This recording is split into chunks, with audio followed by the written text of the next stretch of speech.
You're with ET Now, and this is Markets at Lunch. I'm Vandabas. Hi there, I'm Sandeep Gurmurthy. It's a far-fact space. Let's shift focus to the European markets. Europe's opened in the green today after a day of massive sell-off yesterday. We've got a word coming in from James Hughes, Senior Market Analyst of Alpari, who joins us on the phone line. James, thanks for chatting with us.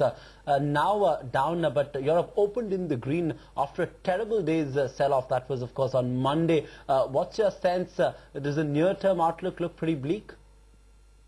Yeah, I think everything still looks pretty bleak, to be honest. I don't think we can necessarily think that maybe a day of a 20-point, 30-point gain in the morning is testament to things turning around. I think the last couple of days have been really bad across these markets. It takes us back to a couple of weeks ago, but the reason we keep going back to that, of course, is that the problems are still there. Nothing is moving away. There are no resolutions coming from anywhere. So why the problems are still there and why there isn't any good news, then of course we're still going to get this negativity and the market really dominated by fear, really.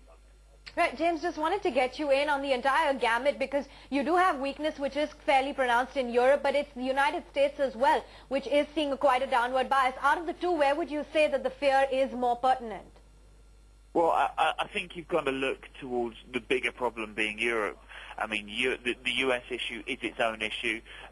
It is a big issue, of course, the fears that they may slip back into recession. But I think the biggest issue is the Eurozone. And, of course, the talks and the results from Angela Merkel's recent local election not being good, I think paints a picture of what we're going to see in Europe. This European sovereign debt crisis is likely to claim the governments of a lot of these countries. And, of course, when the new governments then come in, they are going to be even more opposed to helping out, bailing out other countries, and then moving towards this Eurobond idea. So I think at the moment everything points to the fact that the Eurozone is going to really struggle to stay as it is. I think we're going to need a lot of changes there in order to solve the problems.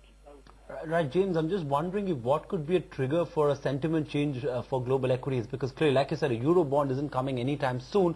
So is it now imminent that there needs to be a QE3 in September?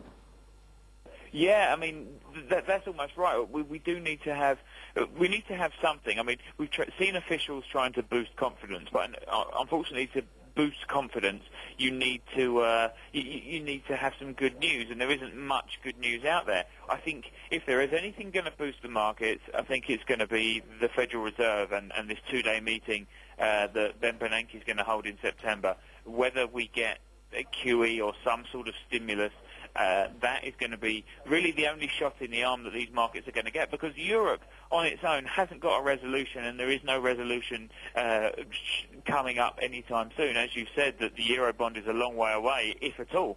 So the resolutions aren't going to come from there. So the only good news, if you can call it good news, is going to be the fact that we may see something out of the US from Ben Bernanke. But of course, you may then be disappointed there.